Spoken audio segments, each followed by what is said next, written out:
porque este bacilo gram negativo afecta a más del 50% de la población mundial. Es decir, mientras estamos aquí hablando, hay más de 3.900 millones de personas que tienen esta infección y que pueden desarrollar las complicaciones que sabemos se asocian con esta bacteria. Adicionalmente, ya está claramente reconocido el Helicobacter por la OMS como un carcinógeno tipo 1, es decir, es una causa infecciosa, es la más importante causa infecciosa que deriva en un cáncer, en este caso adenocarcinoma gástrico. Además, se puede asociar con el linfoma tipo MALT o condiciones entre comillas benignas, porque sabemos las complicaciones que pueden dar, como gastritis crónica y úlcera péptica.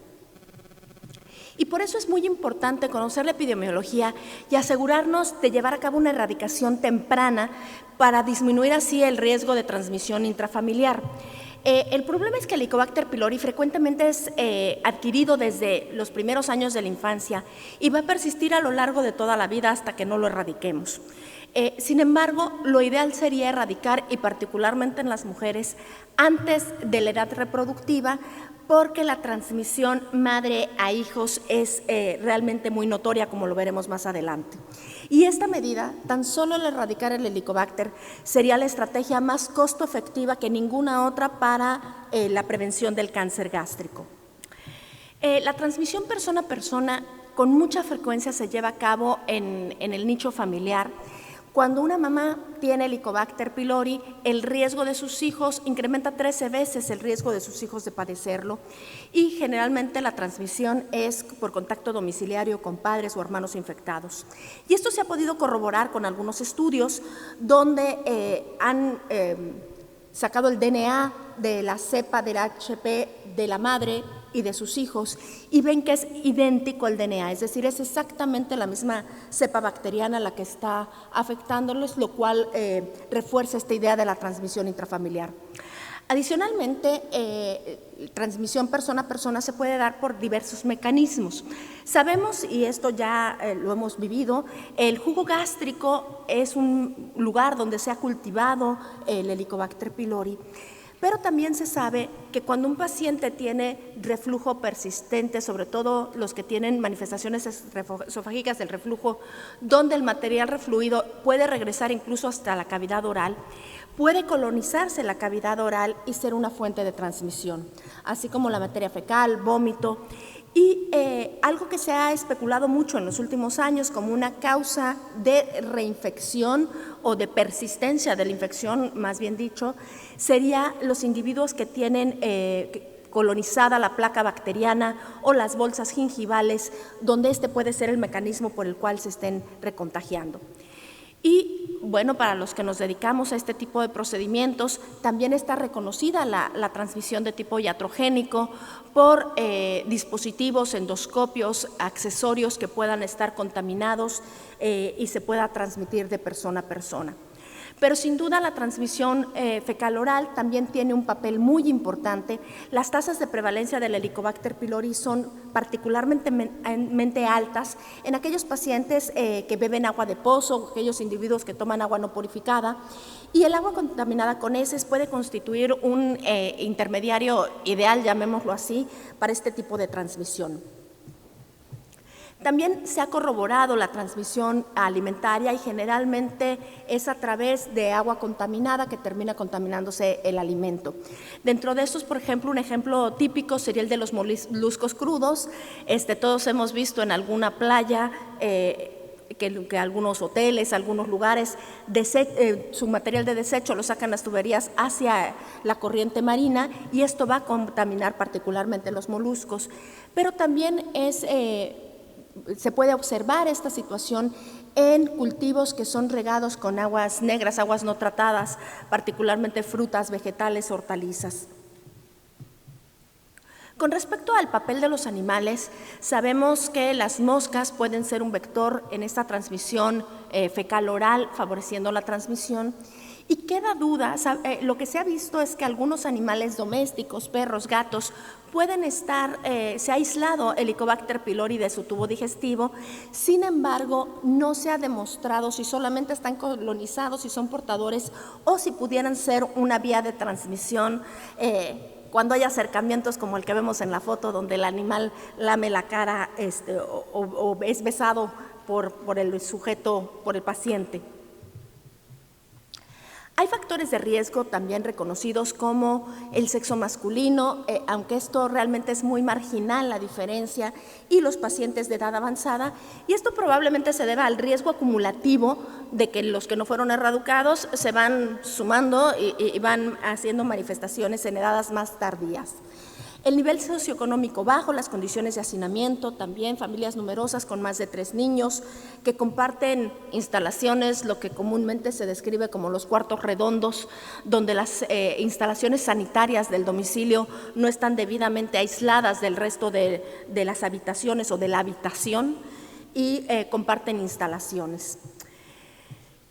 Un factor que a veces no se le da tanto peso son los factores de riesgo ocupacionales, particularmente personal que trabaja en guarderías, que trabaja en instituciones, por ejemplo, casas de asilo, etcétera, tienen más riesgo, lo mismo que pasa con clostridoides, tienen más riesgo de padecer Helicobacter pylori, o todos aquellos que estén en contacto con lugares donde haya hacinamiento y malas condiciones salubres, como trabajadores celadores de una cárcel, por ejemplo, o los que trabajan directamente con aguas contaminadas, campesinos cuando se utilizan aguas de riego no purificadas o no tratadas, más bien dicho, la gente que se dedica a la minería, al desasolve, al alcantarillado, etcétera.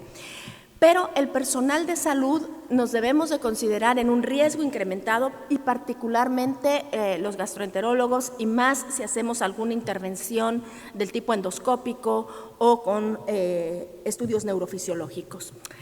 Y parece mentira tenerlo que repetir en pleno siglo XXI, pero las condiciones sanitarias eficientes van a favorecer la infección y el lavado de manos protege. Entonces, cuando han hecho estudios, el hecho de lavarse las manos llegando a casa después de estar fuera de casa es una medida protectora y obviamente lo que todos sabemos, lavar las manos después de ir al baño es una medida protectora y el no hacerlo incrementa, duplica el riesgo de padecer Helicobacter pylori. Sin embargo, cuando queremos analizar lo que ha pasado a nivel epidemiológico, a nivel mundial, lo que vemos es que la prevalencia del Helicobacter pylori ha ido disminuyendo gradualmente. Y bueno, esto es importante, es reflejo de que han mejorado las condiciones sanitarias, de que existen mejores tratamientos para el Helicobacter pylori y existe más conciencia de buscarlo activamente. Sin embargo, esto no se presenta de manera uniforme a nivel global.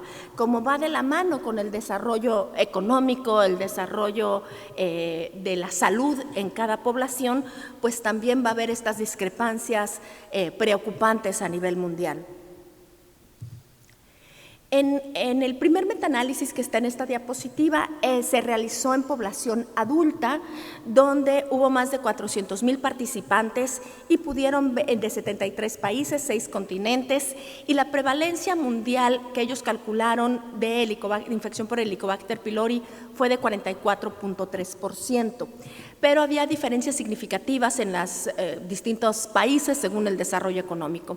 El segundo metaanálisis que aparece en esta diapositiva se hizo en población pediátrica y ahí la prevalencia global era menor, era de 32.3%, fueron más de 150,000 niños los que participaron en este metaanálisis y las diferencias en cuanto a la prevalencia no solamente se podían explicar por el desarrollo de cada país, sino también por el tipo de prueba que se utilizó para hacer el diagnóstico, lo cual también es muy importante.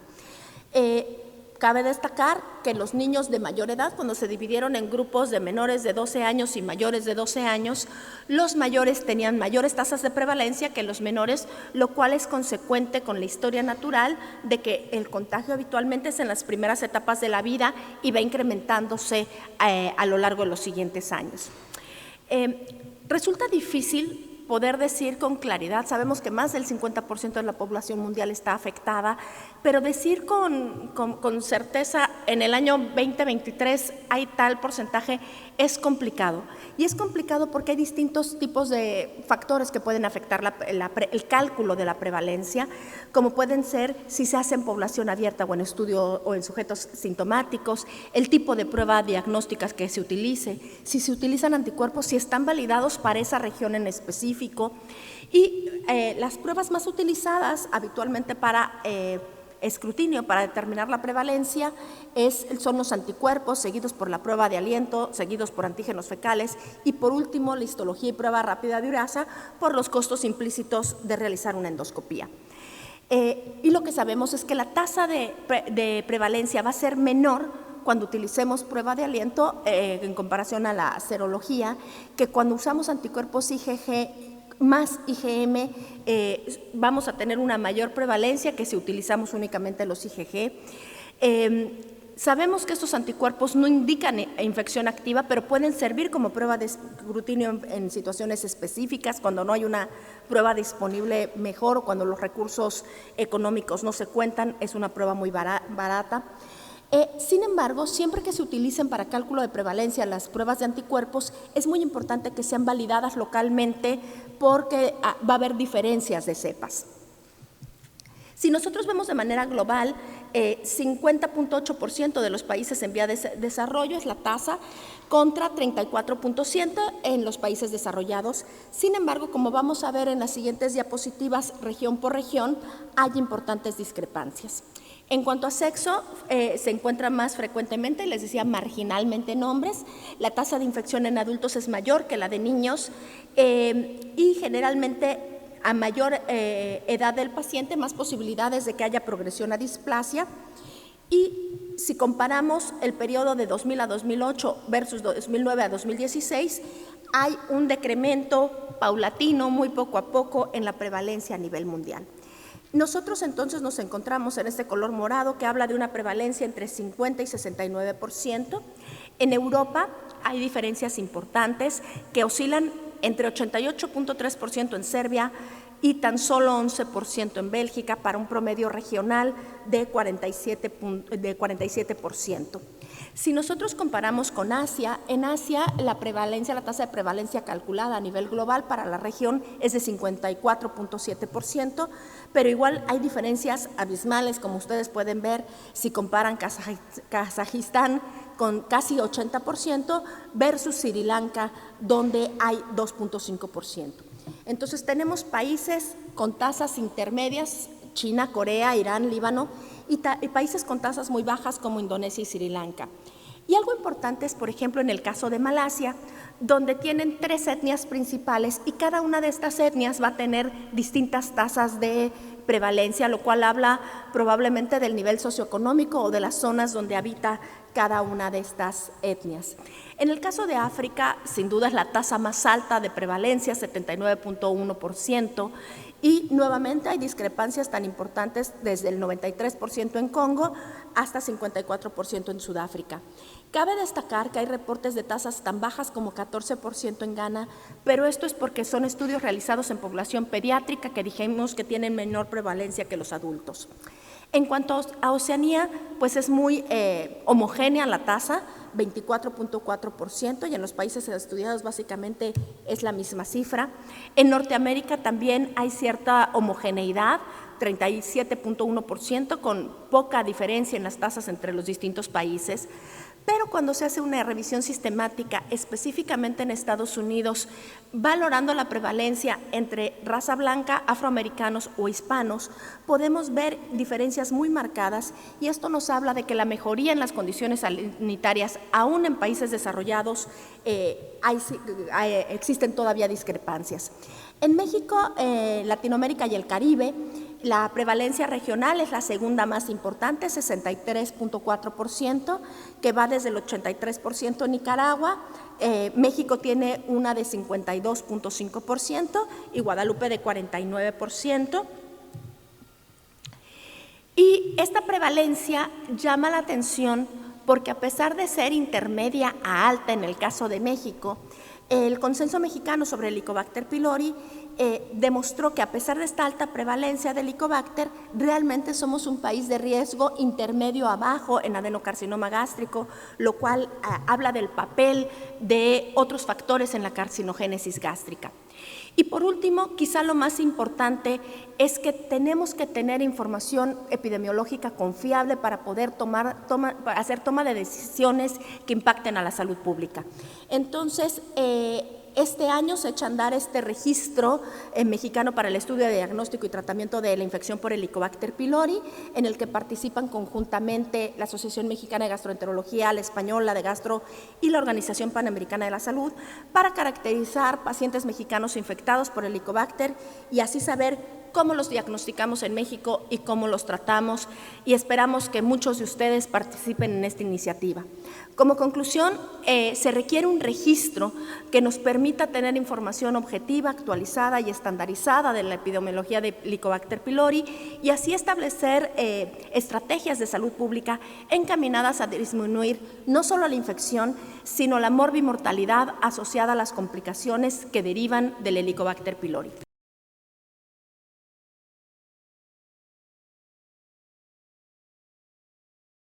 Esta historia empieza no en el 2022, sino en el 2015, cuando el Consenso de Kioto denomina a la gastritis por Helicobacter pylori como un proceso infeccioso. Es decir, ya nos da la oportunidad de pensar en ello no como un comensal gástrico, sino verdaderamente como la pandemia más antigua que tiene el ser humano. El Consenso de Maastricht-Florencia número 5, que se dio en 2016, nombra ya a que todo paciente con Helicobacter pylori debe recibir tratamiento de erradicación. Y empezó la búsqueda contra el Helicobacter, claro. ¿Qué ventajas tiene erradicarlo? Bueno, pues primero va a promover la cicatrización de las lesiones, evita la progresión crónica de lesiones benignas a transformación maligna, pero hay un problema. Para llegar a toda la población tendría que hacerse un escrutinio y es un reto difícil de alcanzar, en especial en poblaciones con alta prevalencia de esta bacteria. Por lo tanto, la pregunta que nos tenemos que hacer es, ¿a quién tenemos que tratar? Bueno, la respuesta es muy simple en el escenario en el que estamos actualmente. El tratamiento de erradicación debe ser a sujetos con síntomas, con complicaciones o con enfermedades asociadas a la infección de Helicobacter pylori. Pero ojo, si nosotros estamos viendo en una prueba que sea positivo o sea negativo para dar tratamiento, aquellos pacientes que están en situaciones especiales, como lo es el tratamiento de inhibidores de bomba de protones, antibióticos o presentes con una hemorragia de tubo digestivo en el momento de la endoscopia y sale una prueba de Helicobacter pylori negativa, lo ideal es que se haga después de 2 semanas un nuevo rastreo de la infección para poder decidir si ese paciente va a ser tratado. Ese es el Consejo de Maastricht actual, es del al que nos vamos a referir. Y en esto ustedes verán los diferentes estatutos que se dan para las diferentes enfermedades. La primera que vamos a tratar es la dispepsia. Ustedes verán que se toman 5 estatutos del Consenso de Maastricht solo para definir qué vamos a hacer con el Helicobacter pylori en los pacientes dispépticos. De acuerdo a los criterios de Roma 4, ¿sí? Dispepsia empieza diciendo, desde el punto de vista etiológico de los pacientes con dispepsia, deben ser divididos en 2 categorías. La primera que ellos llaman como dispepsia secundaria, a la cual tiene una causa, se trata la causa, se quita la dispepsia, y aquellos que no tienen una explicación para los síntomas y que todos conocemos como dispepsia funcional. Helicobacter pylori es una dispepsia secundaria y por lo tanto podemos tratarla. Si los síntomas dispépticos son por ello, el tratamiento de erradicación debe quitar la dispepsia. En un estudio en Japón se demostró que el 75% de resolución de los síntomas y después de 12 meses de seguimiento, con un número a tratar de 2.8, daba una buena calidad de vida y quitaba los síntomas de dispepsia. Eso ha hecho pensar a los autores de este estudio en que la definición de dispepsia funcional debería de ser no solo aquel que no tiene una explicación, sino aquel que recibió un tratamiento de Helicobacter pylori, sigue con síntomas, pero sigue negativo a 12 meses del tratamiento de erradicación. En este estudio ellos llegaron a esa conclusión porque el pepsinógeno 2 fue un factor predictivo para la mejoría de los síntomas de la dispepsia funcional en estos pacientes después de la erradicación del Helicobacter pylori. En cuanto a todo lo que tenga que ver con enfermedad acidopéptica, uso de medicamentos, que todos sabemos que el Helicobacter pylori tiene algo que ver en ellos y que incluso algunas guías como las de riesgo cardiovascular ya ponen en sus guías que debe de haber erradicación en caso de que no sea fácil conseguirle un tratamiento antiinflamatorio al paciente, etcétera, ¿sí? Dedica 3 estatutos, en los cuales van desde que incrementa el uso de aspirina y antiinflamatorios el riesgo de enfermedad acidopéptica, como el papel que tiene el tratar al Helicobacter pylori y el dejar a los pacientes con inhibidores de bomba de protones. Y para la gastritis, que ya habíamos dicho desde Kioto, ya es un proceso infeccioso, ¿sí? Podemos decir lo siguiente. Primero, la infección por Helicobacter pylori tiene un determinante importante y es la interacción de la bacteria con los factores del huésped. La bacteria sola no va a poder hacernos daño si el huésped no participa. Las cepas de Helicobacter pylori producen diferentes proteínas que están unidas a la virulencia, pero también despiertan la reacción inmune del huésped. Por ejemplo, Helicobacter pylori produce ureasa, que es una enzima que destruye la urea para convertirla en amoníaco y con ello poder alcalinizar su medio y sobrevivir en el medio ácido del estómago. Pero también produce otras sustancias, como son las adhesinas, que le permiten a la bacteria poderse anclar a la mucosa y generar un daño por sí y además generar una respuesta inmune, ¿sí? Esas son las 2 adhesinas que tenemos. Y la mayoría de las cepas de Helicobacter pylori van a expresar un gen de BAC-A, que es una citotoxina vaculante que nadie sabe todavía exactamente su función, pero sí sabemos que ayuda al comportamiento de la bacteria. Por ejemplo, la mayoría de las cepas de CAC-A van a expresar el gen BAC-A-S1A, que es el más virulento, es el que más reacción genera inmunológica y es el que deberíamos, cuando se pudiera llegar a tener idea de cómo diagnosticarlo, ser los pacientes que deberíamos de tratar. Y la mayoría de los cepas CAG negativa son BAC-A2M2, que no tiene citogenicidad y tiene una menor interacción con el huésped. Por el otro lado, el huésped tiene polimorfismos de genes que favorecen la respuesta inmune, como es el gen que encoda la interleucina beta, y puede haber polimorfismos de esto que pueden generar o interferir con la producción de interleucina 1 beta en pacientes con Helicobacter pylori. Por otro lado, ¿sí?, genes del factor de necrosis tumoral alfa y de la linfotoxina alfa se han asociado con úlceras duodenales que son asociadas a su vez a Helicobacter pylori. Y también tenemos un gen que tiene locus del receptor Toll-like 1 que se ha asociado a úlceras y a la cero prevalencia del Helicobacter pylori. De tal manera que cuando hay una interacción de la bacteria con el huésped, la mucosa va a presentar inflamación y eso va a dejar a la mucosa expuesta al efecto dañino del ácido clorhídrico y por eso vamos a poder tener las úlceras y las recaídas ulcerosas. El tratamiento de erradicación revierte los cambios y permite la cicatrización de la mucosa. Ustedes verán aquí, ¿sí?, que no solo ahí empieza el problema también sigue cuando se unen medicamentos a esta ecuación. Y es muy lógico pensar que si hemos tenido una ganancia en el tiempo de vida, pues vamos a tener más enfermedades degenerativas, entre ellas las osteodegenerativas, y el uso de los antiinflamatorios no esteroideos va a ser importante. Y no solo eso, se dice que los antiinflamatorios no esteroideos están entre los medicamentos más prescritos a nivel mundial. Ellos solo son el 5 al 10% de todas las prescripciones por año.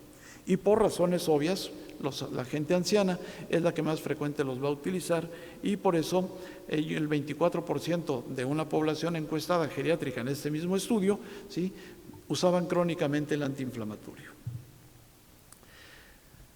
En cuanto a cuál es el papel de esta bacteria más el uso de los antiinflamatorios no esteroideos, bueno, pues ustedes pueden ver este estudio hecho en Hong Kong, donde ustedes podrán ver que los pacientes que tienen Helicobacter pylori positivos y son utilizadores de antiinflamatorios no esteroideos tienen más proporción de úlceras que aquellos que son negativos a Helicobacter pylori.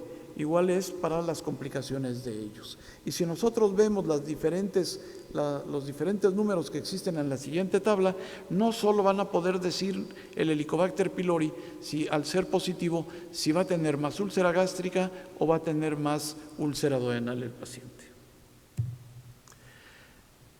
Entonces, ¿la erradicación es viable? Bueno, este es otro trabajo también de un grupo muy conocido de Hong Kong, ¿sí? por sus presentaciones y todos sus trabajos que hacen alrededor de la hemorragia de tubo digestivo, donde está el doctor Joseph Tsung, y ellos pueden ver ustedes que la erradicación por Helicobacter pylori es mejor que el placebo para quitar la probabilidad de tener una úlcera. Y no solo eso, cuando se lleva complicaciones por la úlcera, el erradicar al Helicobacter pylori es costo-beneficio. Si los antiinflamatorios no esteroideos son un punto, la aspirina bajo a dosis lo es igual. Y esto es porque es un fármaco muy socorrido por los cardiólogos para sus pacientes. Y este estudio demuestra que la infección de Helicobacter pylori incrementa el riesgo de úlcera gastroduodenal en un 70% cuando el paciente tiene Helicobacter pylori y toma aspirina. Y en utilizadores de aspirina, pero que se les deja sin ningún tipo de tratamiento antisecretor, el riesgo se puede duplicar. De tal manera que el efecto sinérgico entre la aspirina y el Helicobacter pylori, pues ahí está presente. Y nuevamente, ¿la terapia podrá beneficiarnos, la terapia de erradicación? Bueno, este es un artículo que habla sobre la contribución de la infección al riesgo de sangrado por úlcera, y este trabajo italiano encuentra que el Helicobacter pylori va a incrementar el riesgo de úlcera sangrante en utilizadores de antiinflamatorios y aspirina con una razón de momios de 2.91.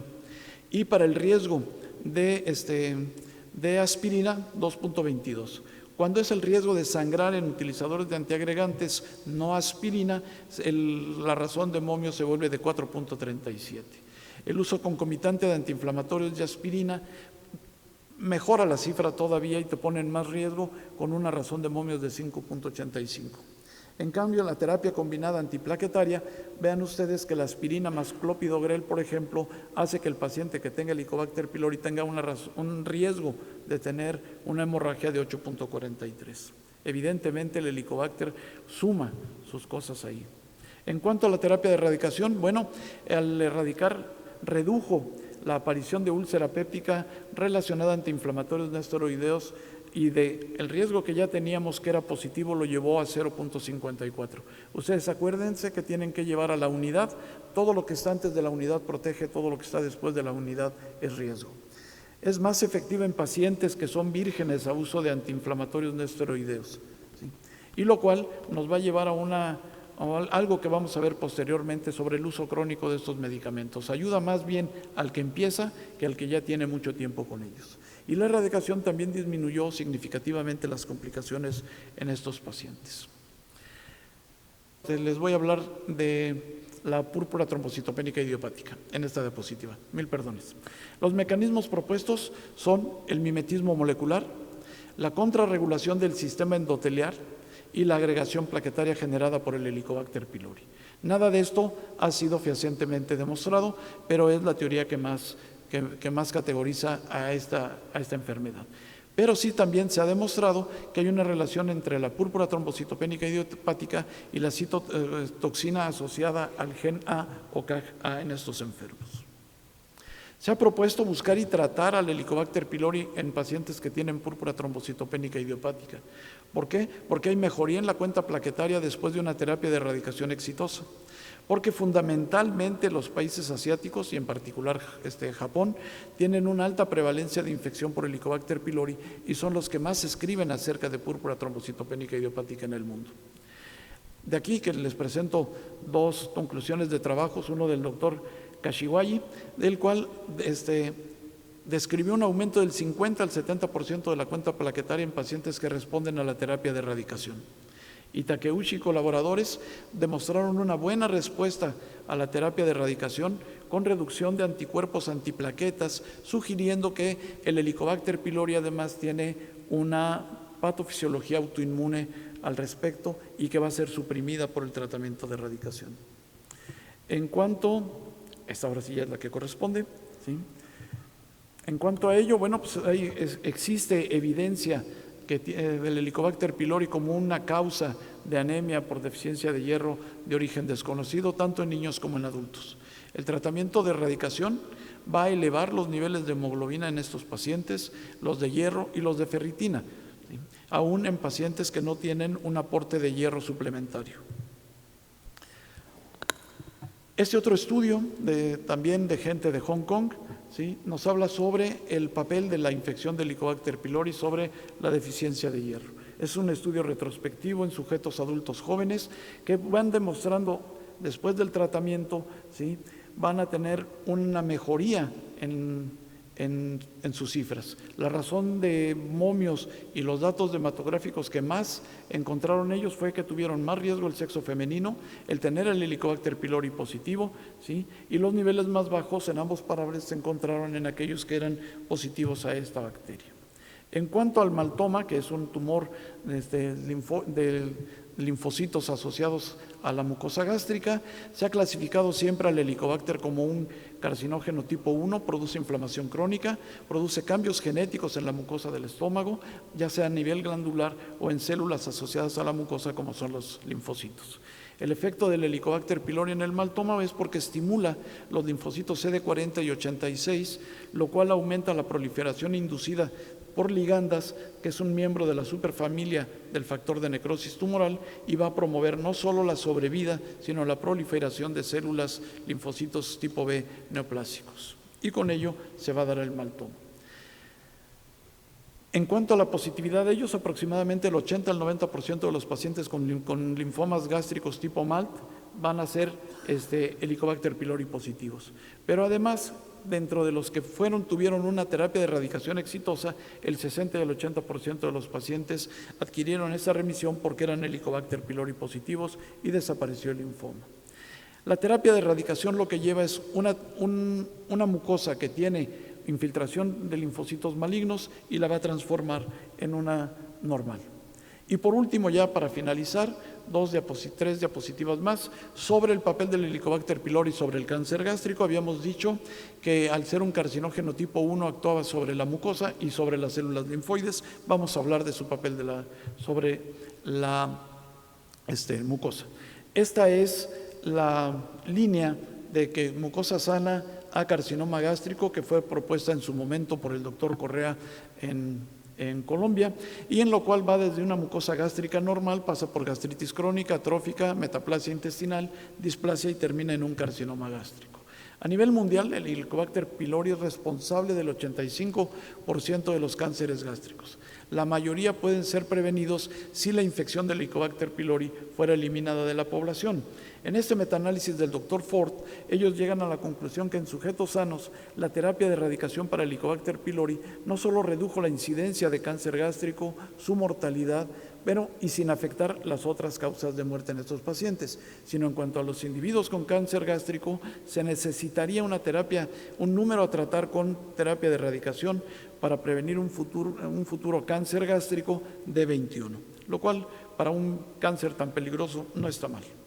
En conclusión, el Helicobacter pylori está asociado con varias patologías, tanto a nivel de tubo digestivo como extradigestivas. La erradicación ayuda a mejorar los síntomas en la dispepsia, cicatriza las lesiones, disminuye el riesgo de sus complicaciones, revierte los efectos inmunes generados por la bacteria, restablece los niveles de hierro y la necesidad de transfusiones en la anemia por deficiencia de hierro, y se justifica la estrategia de buscar y tratar en pacientes con patologías asociadas en espera de resultados de estudios de escrutinio que establezcan qué estrategia es la verdadera costo-beneficio. Muchas gracias.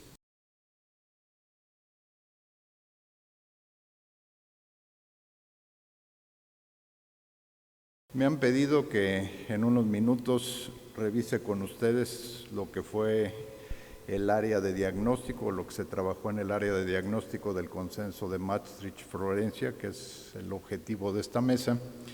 Y les puedo decir que en este consenso, en el área de diagnóstico, fueron 18 enunciados los emitidos, de los cuales la mayor parte, excepto uno, todos tuvieron un grado de acuerdo de más del 90% entre los participantes. y el grado de evidencia de las recomendaciones y conclusiones que hacen en el área de diagnóstico, más de la mitad fueron A1 o A2 y el resto B1, y solamente en un caso fue evidencia de tipo B2, eso probablemente por lo novedoso del aspecto que se estaba discutiendo y la falta de información todavía concluyente que hay en algunas áreas. De lo que se manejó en esta parte del consenso fue algo sobre las pruebas no invasivas, la realización de endoscopía y los protocolos de biopsia, las pruebas funcionales gástricas para ciertos problemas, la detección molecular de la susceptibilidad antimicrobiana, que esto es uno de los aspectos probablemente que está cobrando interés y que es probablemente en los siguientes años será algo muy importante para lo que es el diagnóstico y el manejo de la enfermedad. Y también hacen al final referencia a aspectos interesantes sobre lo que es el abordaje y seguimiento de la atrofia gástrica y su relación con la posibilidad de prevenir el cáncer.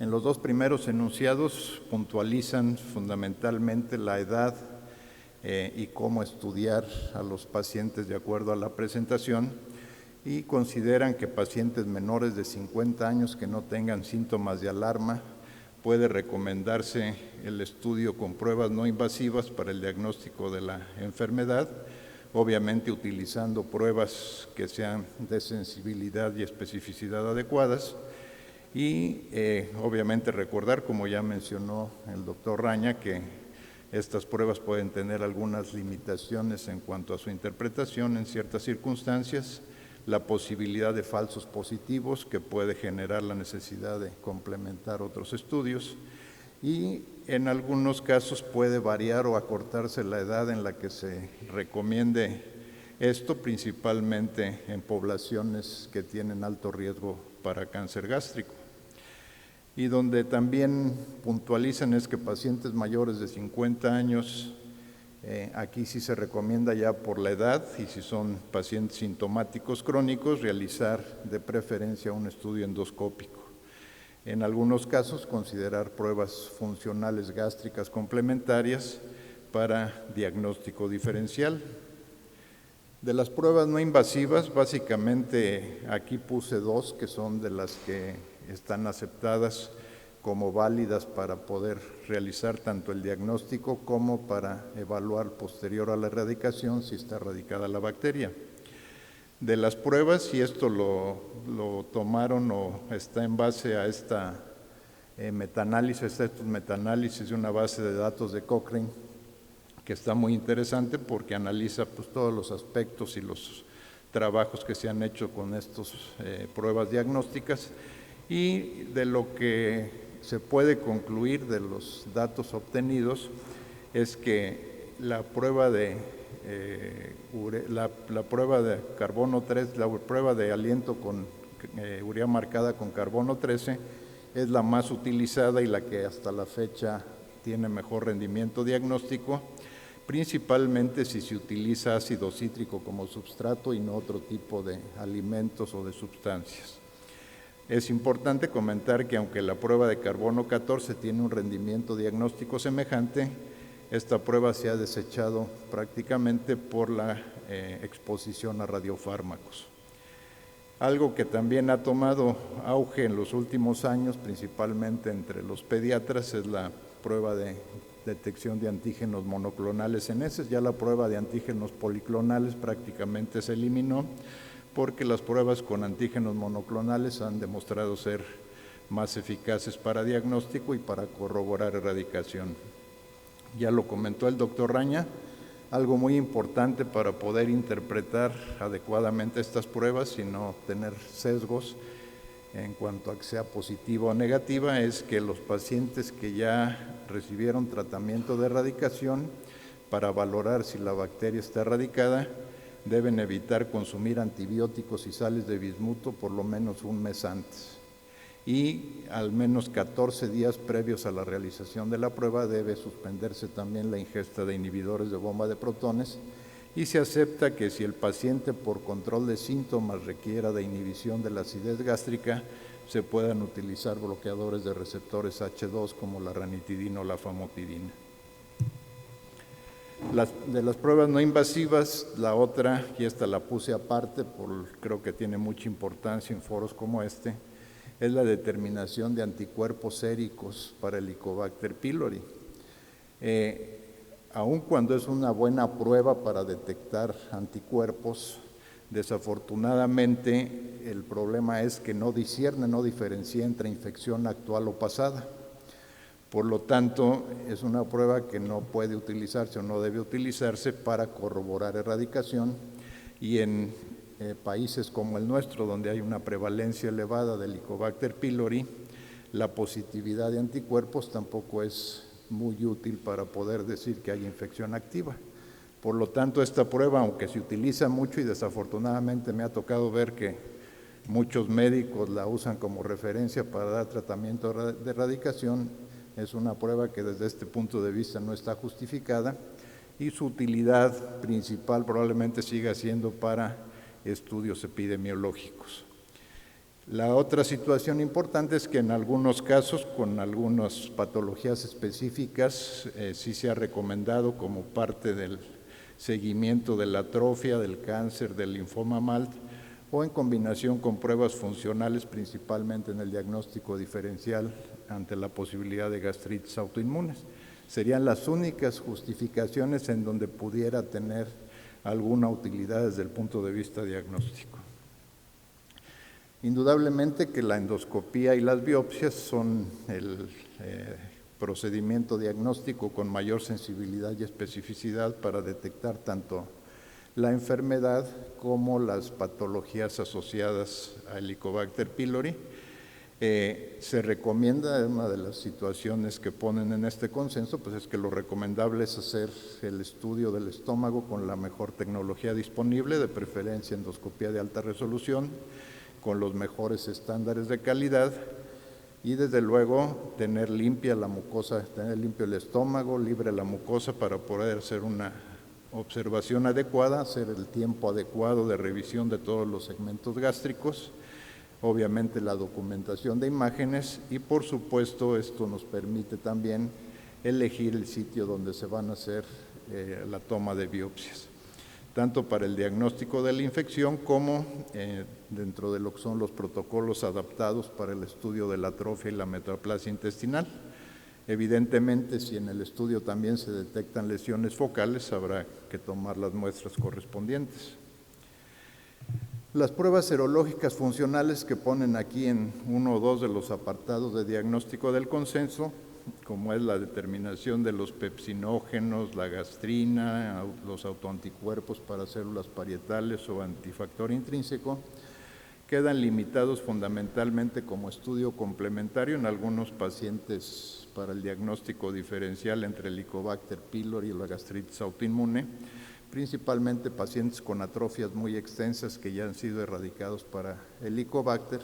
Probablemente en algunos de estos casos pueda ser útil el complemento para estar seguros que no tienen algún componente autoinmune. Los métodos moleculares, y esta es una de las situaciones probablemente que están cambiando en los últimos años, es que ya contamos a partir de la secuenciación completa del genoma del Helicobacter con métodos moleculares para la detección de mutaciones específicas, principalmente algunos de los antibióticos utilizados con mayor frecuencia para la erradicación, como claritromicina, levofloxacino, tetraciclina y rifampicina. Las técnicas que se han estado probando y que están tratando de estandarizarse son la reacción de polimerasa en cadena en tiempo real, la secuenciación del genoma y el PCR, también la PCR digital. Ya están más o menos bien detectadas las principales zonas de mutación y las alteraciones genéticas específicas para cada uno de los antibióticos, aquí están mencionadas, y probablemente a futuro esto vaya a contribuir tanto en el área de diagnóstico como en el área de tratamiento. Es importante mencionar que la eficacia de los métodos de detección molecular varía entre los diferentes antibióticos, y algo que ha sido un poquito más complejo es poder detectar bien las alteraciones o las mutaciones genéticas para metronidazol y amoxicilina porque se entrecruzan genes tanto de susceptibilidad como de resistencia. La pandemia no solo dejó cosas negativas, algo de lo que nos quejábamos cuando empezamos a ver antes de la pandemia que ya habían pruebas moleculares para detectar algunas de estas cosas, era que no teníamos disponibles técnicas para hacer estudios. En la actualidad, la pandemia lo que dejó fue la necesidad de que los laboratorios implementaran pruebas de PCR en tiempo real, en algunos casos PCR digital, y esto pues ya en la actualidad será cuestión de que con el tiempo se vayan estandarizando las técnicas para poder hacer la detección molecular de estos problemas. La detección molecular se puede realizar tanto en tejido, en biopsias, como actualmente se está trabajando en la realización de este procedimiento en heces. Incluso hay algunos trabajos donde están utilizando la misma muestra que se toma para la prueba rápida de ureasa para el diagnóstico, puede reutilizarse dentro de las siguientes 24 o 48 horas y aparentemente, por lo menos para la resistencia a claritromicina, parece que tiene buen rendimiento diagnóstico. Se recomienda realizar la susceptibilidad a claritromicina, ya sea molecular o por cultivo, antes de prescribir cualquiera de los esquemas terapéuticos que contengan este antibiótico. De eso seguramente hablará más el doctor Tamayo. Finalmente, sobre lo referente a la atrofia gástrica, sabemos que esta es una de las determinantes mayores para el riesgo de cáncer gástrico hereditario y que requiere de una evaluación endoscópica e histológica adecuada para poder hacer el diagnóstico preciso. Se consideran dos variantes de atrofia, la de tipo atrófico, en donde está sustituido o perdido el patrón glandular y se sustituye por tejido fibroso, y el tipo de metaplasia o metaplásico, en donde uno de los, probablemente la más frecuente sea la metaplasia intestinal, pero hay también descrita otra forma de atrofia metaplásica que es la pseudopilórica, en donde la expresión de un polipéptido espasmolítico puede ser el causante. El muestreo debe ser adecuado. Hay dos sistemas operativos en los que no me voy a detener, que son el que se utiliza para la atrofia gástrica y el que se utiliza para la metaplasia intestinal, donde debe hacerse un muestreo adecuado del estómago, que nos permitirá desde luego hacer por un lado el diagnóstico del grado de inflamación y por otro lado el grado de atrofia. Se recomienda con el objetivo también de poder hacer un diagnóstico diferencial entre gastritis atróficas por Helicobacter, que habitualmente son de predominio antral, con las autoinmunes que son de predominio en estómago proximal, hacer un muestreo por separado de la parte de la mucosa oxíntica o de la parte proximal del estómago y del antro y de la incisura angularis.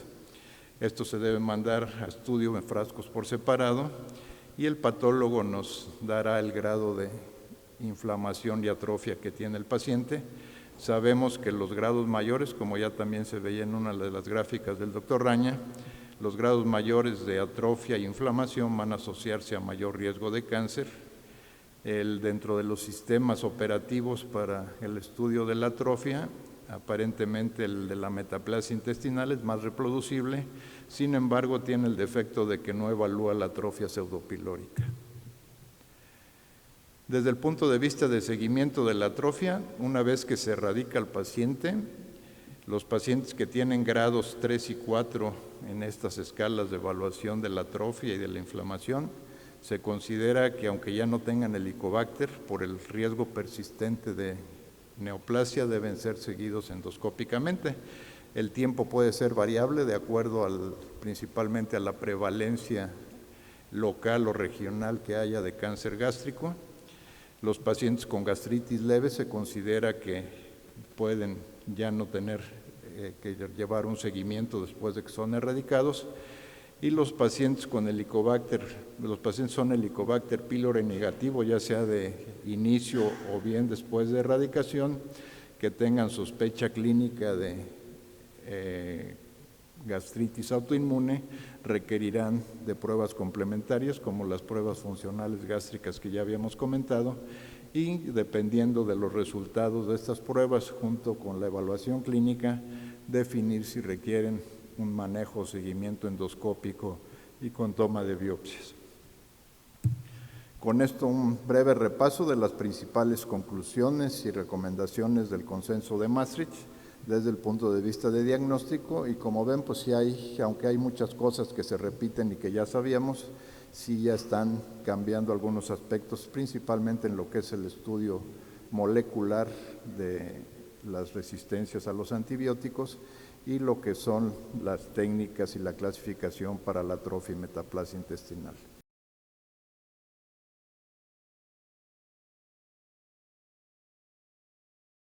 El tratamiento de la infección por Helicobacter continúa, como van a ver ustedes, siendo un reto. La resistencia, como ya se ha mencionado, a los antimicrobianos ahora es un motivo muy importante de preocupación a nivel mundial.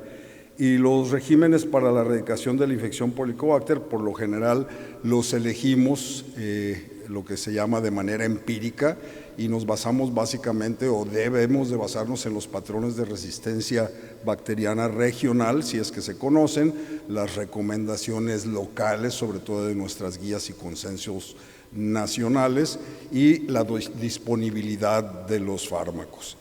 Y la recomendación, pues, es que debemos utilizar regímenes que hayan sido ya probados o que demuestren ser altamente efectivos en nuestra localidad en un momento dado. Los regímenes actuales para erradicar esta bacteria comprenden principalmente a un inhibidor de bomba de protones combinado con uno o con dos antibióticos, y es lo que resulta en las llamadas terapias triples o cuádruples. Y los antibióticos más frecuentemente utilizados en los esquemas de erradicación son la claritromicina, el metronidazol, levofloxacino, la amoxicilina, tetraciclinas, doxiciclina y últimamente la rifabutina. El problema, pues, es la resistencia a los antimicrobianos, que es ante lo que más nos enfrentamos cuando nuestro paciente tiene falla al tratamiento o resistencia al tratamiento. ¿Qué es resistencia a los antimicrobianos? Bueno, la definición que les pongo aquí me parece muy adecuada. Es la capacidad de un microorganismo para resistir los efectos de los antibióticos. Es una característica que puede ser inherente de la bacteria o puede ser una capacidad adquirida durante el proceso infeccioso. Y la resistencia a los antimicrobianos es la razón principal del fracaso a las terapias antimicrobianas, más que la falta de apego por parte del paciente.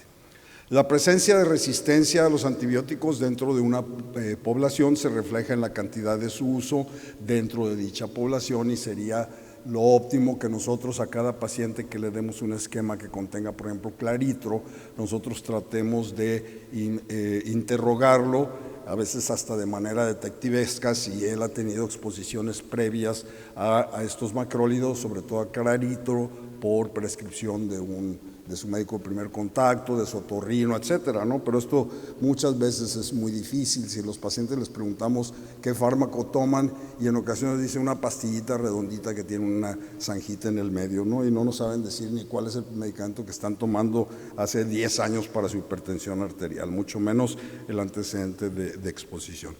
Y vean, en este trabajo muy interesante, este es un metaanálisis de 178 estudios hechos en 65 países.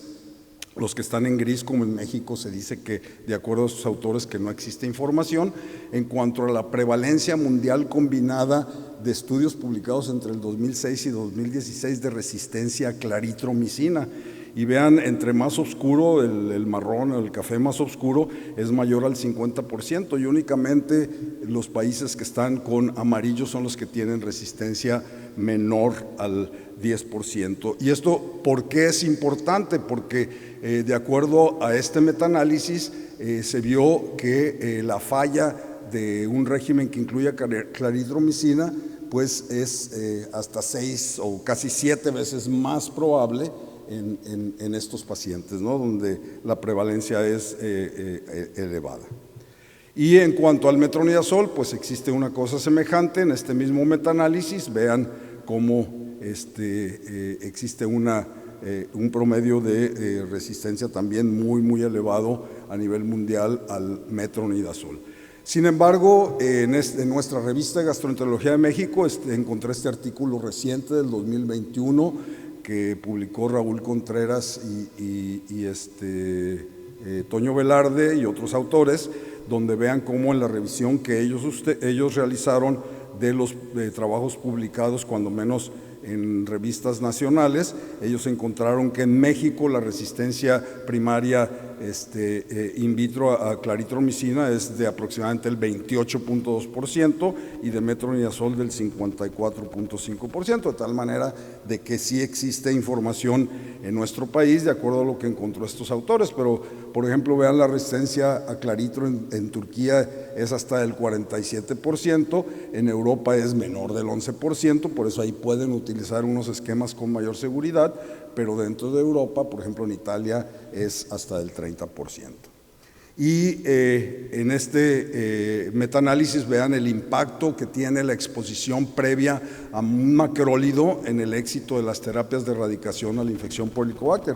Ustedes pueden ver aquí la primera columna, claritromicina, roxitromicina, eritromicina o acitromicina. Sin embargo, veamos únicamente aquí lo de claritromicina y vean que con cualquier tipo de los esquemas, ya sea terapia triple con amoxiclaritro o triple con amoximetronidazol, concomitante, etcétera, disminuye mucho el porcentaje de erradicación, como pueden ver aquí entre paréntesis, 56-55%, comparado con el global, ¿no? Y lo que estos autores además encontraron es que el factor en el análisis de variables múltiples, el factor más importante para tener una falla al tratamiento con macrólidos era precisamente la exposición previa a macrólidos.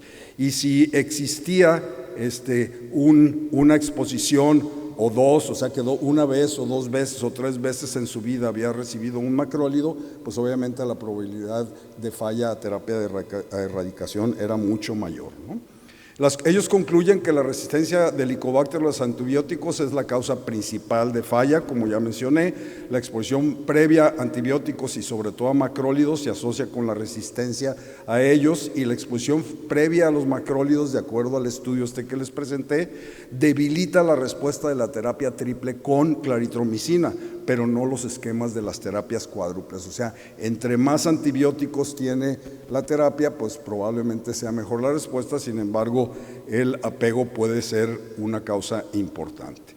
Y las tasas de erradicación con terapia triple en sujetos que no tienen la exposición a macrólidos son las semejantes a las obtenidas con cualquier terapia cuádruple. Y este es otro metaanálisis donde vean el efecto a la resistencia de los antibióticos sobre la eficacia para erradicar el Helicobacter pylori. Este es un metaanálisis más reciente, se publicó precisamente en la revista Helicobacter en el 2020, y de la misma manera los autores de este metaanálisis mencionan que el riesgo relativo combinado de tasa de erradicación en pacientes con cepas sensibles versus resistentes a la terapia dual con claritro y con metro fue del 0.67, o sea, va disminuyendo de manera importante el éxito en la terapia de erradicación, y que la resistencia a los antibióticos provoca una disminución muy importante precisamente en el éxito de erradicar esta bacteria.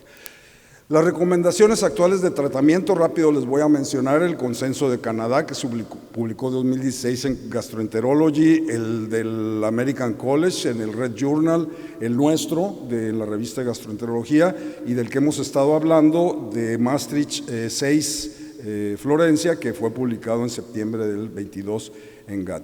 Esto es básicamente lo que dice nuestro consenso. Como ustedes pueden ver, va a ser muy semejante, o sea, en cuanto a lo ideal de la terapia de primera línea, ya no está recomendado el triple esquema con amoxiclaritro, con amoximetro, si se conoce o se sospecha que exista una resistencia primaria a la claritromicina mayor del 15%, que seguramente pues esa es la que tenemos aquí en México y de acuerdo a los resultados del artículo que les presenté. Entonces, lo ideal es la terapia triple o cuádruple, perdón, con bismuto por 14 días, como lo hemos hecho siempre aquí en México. Sin embargo, un problema de ello es que pues aquí no conseguimos bismuto con facilidad, lo único que tenemos es el subsalicilato de bismuto y pues tenemos que irnos a la terapia cuádruple sin bismuto, que es la llamada concomitante, que incluye un inhibidor de bomba de protones 2 veces al día.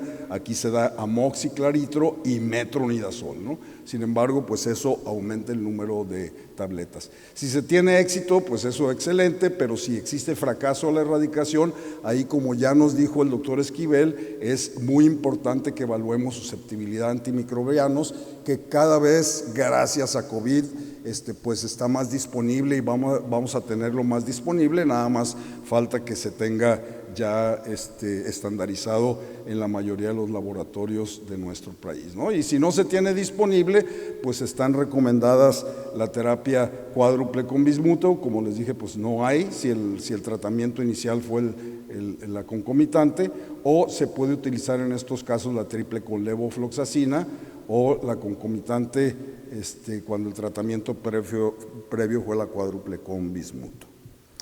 Y bueno, esto es, como pueden ver, muy semejante a las recomendaciones de 3 años después de los expertos europeos del consenso de Maastricht. Está hecho con puros expertos de países europeos, y esto, lo más importante aquí es que si existe una elevada resistencia a claritromicina, y esto quiere decir mayor del 15%, o se desconoce, nuevamente la terapia de primera línea, de primera elección, es la cuádruple con bismuto, pero la segunda opción, si no se dispone de bismuto, pues es la que dice nuestro consenso que les acabo de mencionar. Y prácticamente para la falla de esta primera terapia, si fue la cuádruple con bismuto, igual hay que dar la concomitante o hay que dar la terapia cuádruple con levofloxacino.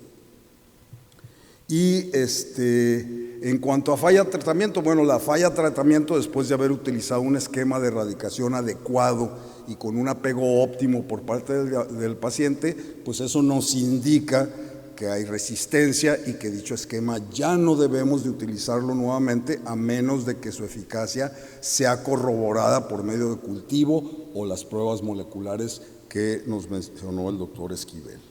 Y lo que se conoce como infección refractaria por Helicobacter pylori es cuando tenemos el resultado de una prueba que no sea serología, o sea, que sea prueba de aliento, antígeno en heces o una prueba rápida de ureasa, persistentemente positiva, como ya nos mencionaron, al menos 4 semanas después de una o más cursos de haber hecho una terapia completa de erradicación de primera línea, recomendada por las guías actuales de tratamiento, y libre del consumo, o sea que el paciente también, como ya nos mencionó, no esté tomando medicamentos como inhibidores de bomba de protones que puedan afectar la sensibilidad de la prueba. Y la resistencia a los antibióticos y la falta de adherencia, pues son las dos principales causas, como hemos hablado, de falla a la erradicación. Y para esto aquí les pongo un esquema de las recomendaciones del consenso de Maastricht, del consenso de Toronto, de las guías del Colegio Americano y de nuestro consenso, que prácticamente son las recomendaciones muy, muy semejantes, ¿no?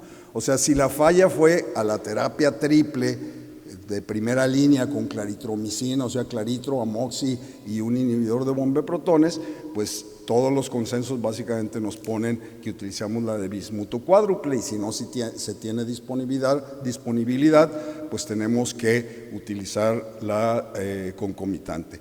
Pero si de alguna forma se le dio terapia cuádruple con bismuto, entonces es cuando ya tenemos que optar por las opciones de levofloxacino triple o cuádruple, ¿verdad? Y ya se empieza a mencionar, como ustedes pueden ver ahí, la rifabutina, ¿verdad? Y incluso los esquemas ya con PCABs. Y esto rápidamente, les presento este trabajo del grupo del doctor Gisbert.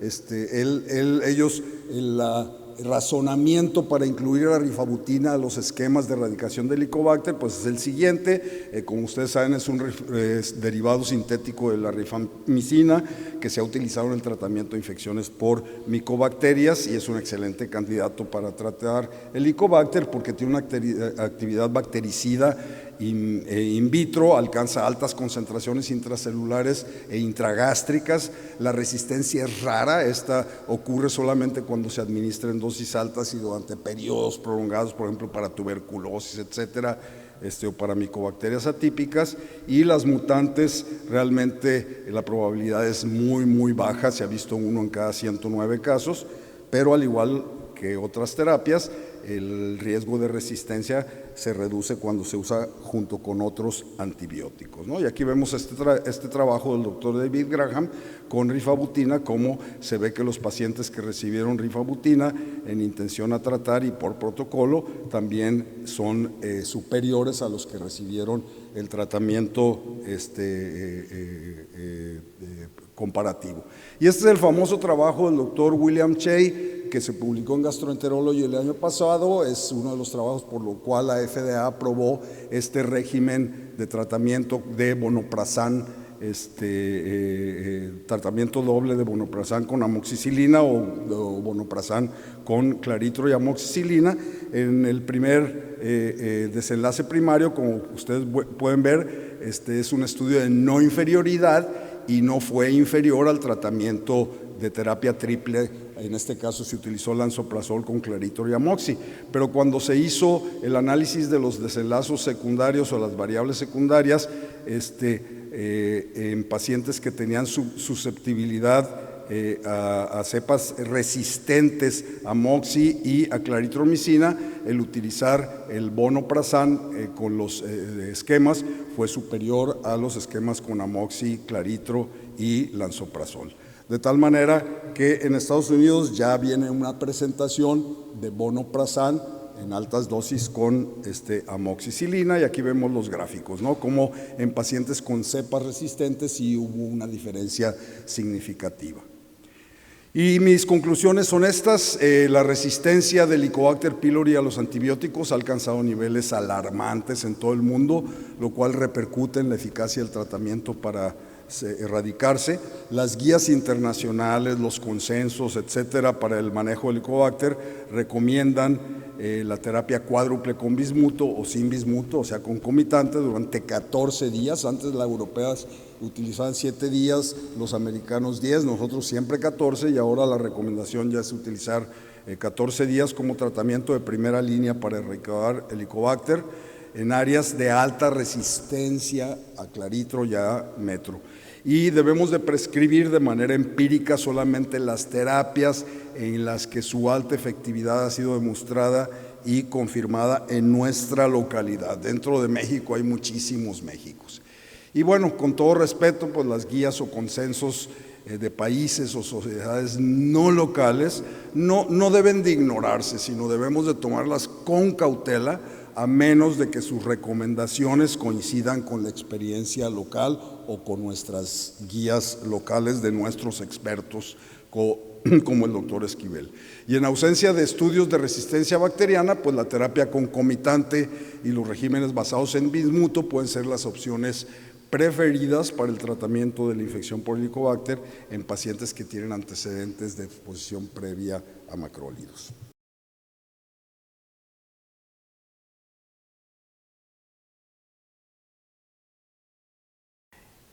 Hablar de calidad en la atención a nuestros pacientes en enfermedad inflamatoria intestinal es el día a día de nuestro trabajo. Esa calidad que comienza con un diagnóstico preciso, oportuno, y ya sabemos cuánto nos preocupa ese diagnóstico precoz que debemos hacer en enfermedad inflamatoria intestinal para evitar las complicaciones que conocemos.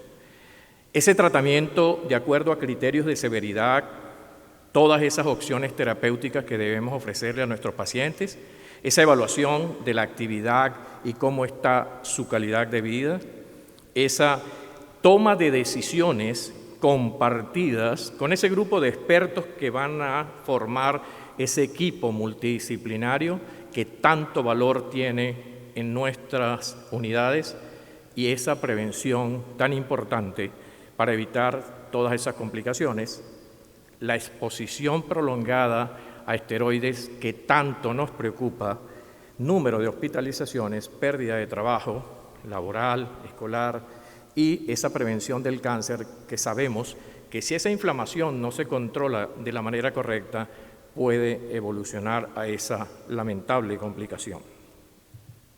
¿Cómo lograr esta meta? Entre otras cosas, creando centros de excelencia en todos nuestros países latinoamericanos. Algunas experiencias previas. En el 2006 podemos comentar que en el Reino Unido se hace un programa nacional de auditoría de enfermedad inflamatoria intestinal que ha apoyado el desarrollo de normas nacionales para la atención de pacientes con colitis ulcerosa y enfermedad de Crohn. En el 2017, el Grupo Español de Enfermedad Inflamatoria Intestinal, GETECU, inicia el programa CUEC. En noviembre del 2021 ya tienen 79 unidades adheridas, de las cuales 57 ya están auditadas. Hay 22 nuevas en proceso de certificación. Justamente por este extraordinario trabajo de GETECU nos hemos unido a ellos y estamos haciendo conjuntamente este programa de creación de centros de excelencia en Latinoamérica. Surgen en este momento varias preguntas. Vamos a responderlas. ¿Qué es un centro de excelencia? La asistencia, como ustedes saben, de los pacientes con enfermedad de Crohn y colitis ulcerosa requiere esa acción coordinada de diversos profesionales que forman parte de esa unidad de atención integral en enfermedad inflamatoria intestinal.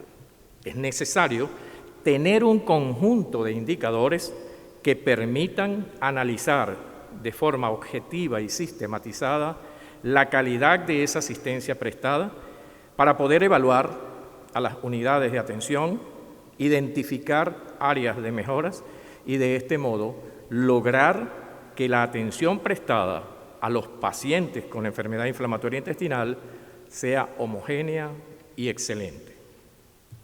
Un centro de excelencia es entonces esa unidad de enfermedad inflamatoria intestinal que luego de cumplir con un proceso de evaluación mediante indicadores elaborados a tal efecto, se certifica que cumple con estándares de calidad que la acreditan como un centro de excelencia. Y esa es la meta de PANCO, crear centros de excelencia en enfermedad inflamatoria intestinal en toda Latinoamérica. Pregunta 2. ¿Por qué debemos crear centros de excelencia en Latinoamérica? Respuesta, porque hay un incremento que todos conocemos en materia de enfermedad inflamatoria intestinal, tanto colitis ulcerosa como enfermedad de Crohn. Y por supuesto, porque queremos y debemos brindarle a nuestros pacientes con enfermedad inflamatoria intestinal esa atención de excelencia que ellos requieren y se merecen. Tercera pregunta, ¿qué debemos hacer para acreditar nuestras unidades como centros de excelencia? Respuesta, revisar detenidamente el consenso latinoamericano acerca de indicadores de calidad de clínicas de atención integral para pacientes con enfermedad inflamatoria, realizado por PANCO GETECU. Tiene 52 enunciados distribuidos en indicadores de estructura, de proceso y de resultado. Fue publicado en esa excelente revista de la Asociación Mexicana de Gastroenterología en el año 2022. Comenzamos entonces a analizar de forma rápida estos indicadores y al mismo tiempo a aplicar esa matriz DOFA o FODA que nos va a ayudar tanto en materia de calidad de atención, de materia de calidad de servicio, para que vayamos pensando, estas son mis debilidades, estas son mis fortalezas, yo puedo solicitar en este momento la certificación o por el contrario, yo necesito mejorar durante estos 3 meses, 6 meses, mi unidad de enfermedad inflamatoria intestinal y luego hacer a PANCO la solicitud para que ellos sigan los pasos necesarios. ¿Qué nos dice el consenso de indicadores de calidad en relación a los indicadores de estructura? El centro de excelencia debe disponer de una consulta externa ambulatoria con áreas de infusión. Debe estar en un hospital que tenga un servicio de emergencia. Debe estar en un servicio de gastroenterología que tenga unidad de endoscopia. Que ese hospital tenga un servicio de radiología y una consulta externa especializada. Como ven, hasta el momento no hay problemas para que pensemos de una manera pesimista. Todos estos requerimientos, todos estos servicios, los tenemos en nuestros centros públicos y privados. Otros indicadores de estructura. Debe tener el centro de excelencia un coloproctólogo y un radiólogo con experiencia.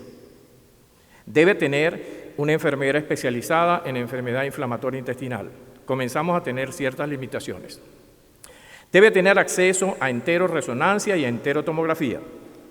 Una unidad de endoscopia diagnóstica y terapéutica, seguir, como lo hacemos en el día a día, guías nacionales de enfermedad inflamatoria intestinal o latinoamericanas, llevar protocolos de tratamiento, lo hacemos, pero no lo estamos escribiendo, de pacientes hospitalizados también ese protocolo y esa metodología de satisfacción de pacientes tan importante cuando hablamos de calidad. Cada problema tiene soluciones y justamente es lo que estamos haciendo como PANCO. Ya hemos organizado y creado un comité que va a hacer el programa de ese diplomado de enfermería especialista en enfermedad inflamatoria intestinal.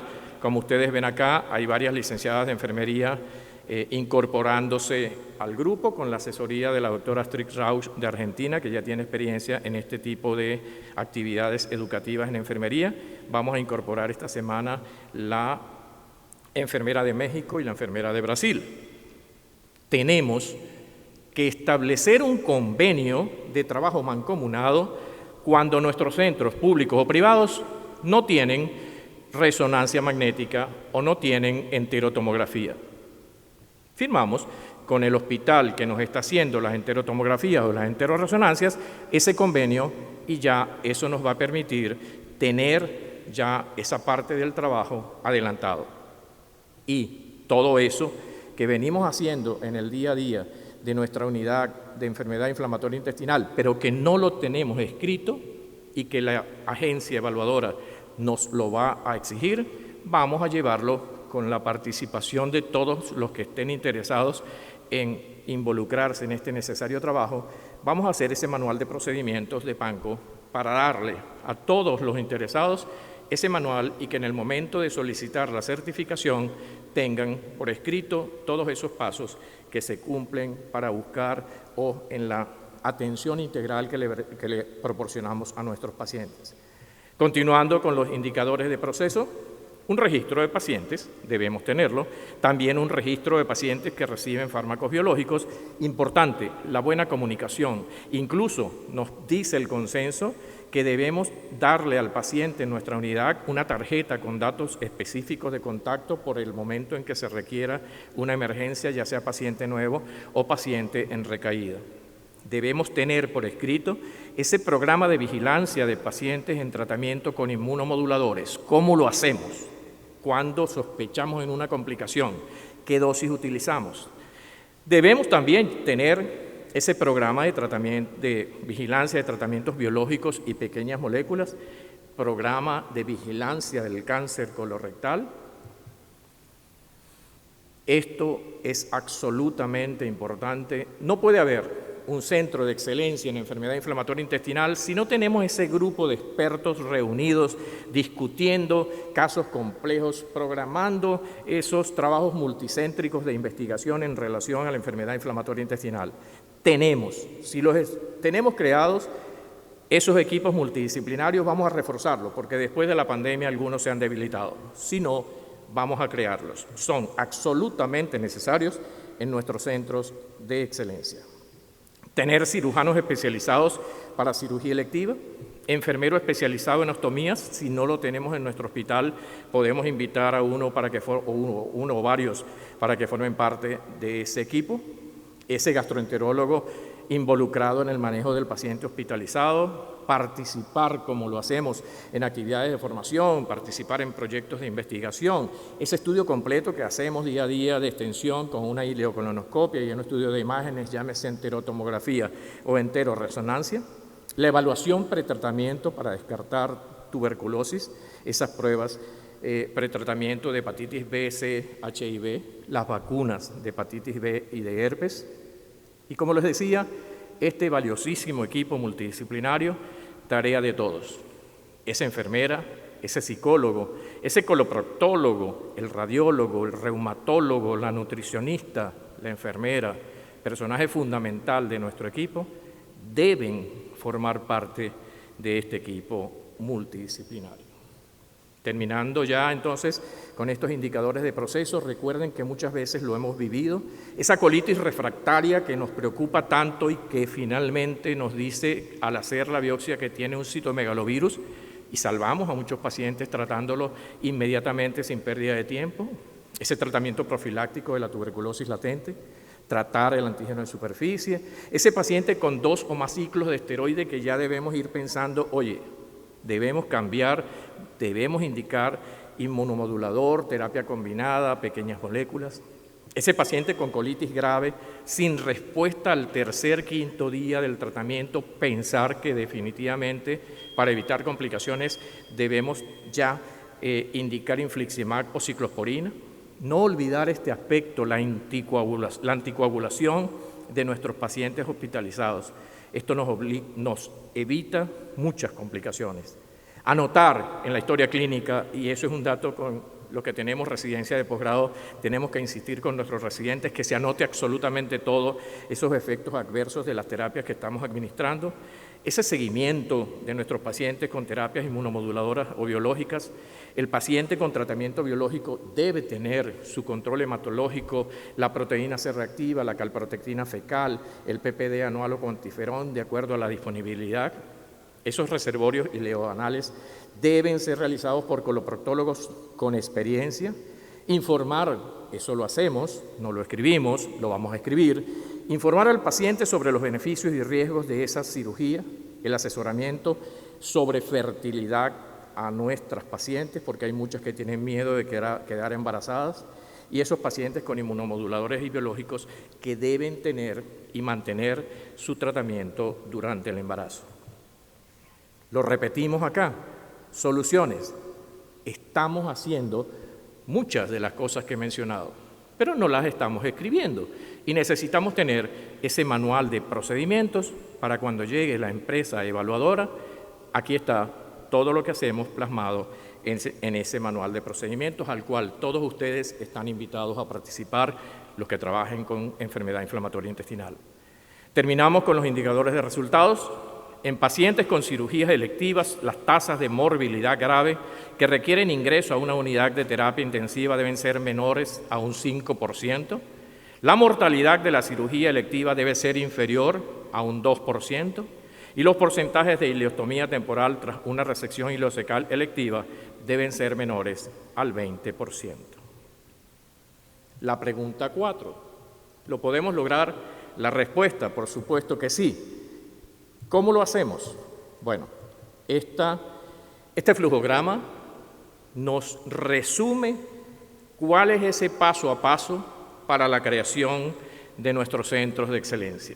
Ese grupo local de enfermedad inflamatoria intestinal que estimula a las unidades de enfermedad inflamatoria a realizar su autoevaluación exhaustiva y objetiva. En lo que yo tenga esa evaluación bien objetiva, yo le digo a Panco, quiero solicitar la acreditación como centro de excelencia, que sea realmente objetiva para cuando venga la evaluación en vivo de la agencia evaluadora, se ajuste todo lo que yo he presentado como información.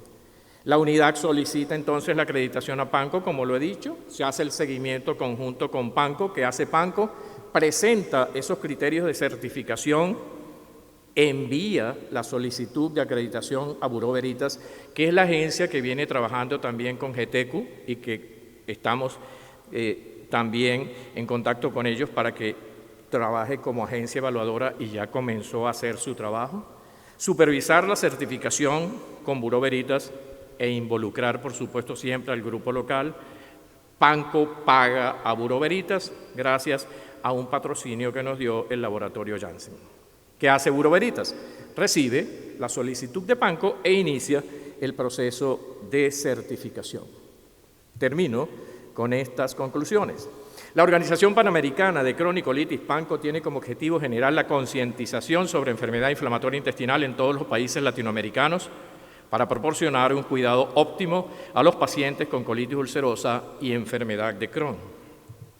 Es necesario disponer de un conjunto de indicadores que permitan analizar de forma objetiva y sistematizada la calidad de esa asistencia que estamos prestando para poder evaluar a las unidades de atención integral e identificar esas áreas de mejora. Hay que crear y fortalecer los equipos multidisciplinarios en todas nuestras unidades EII. PANCO ofrece a todos los interesados las herramientas necesarias para alcanzar la acreditación como centros de excelencia, para lo cual debemos mantenernos en contacto permanente. Vamos, México, a crear nuestros centros de excelencia en enfermedad inflamatoria intestinal. Juntos, con PANCO, lo podemos lograr.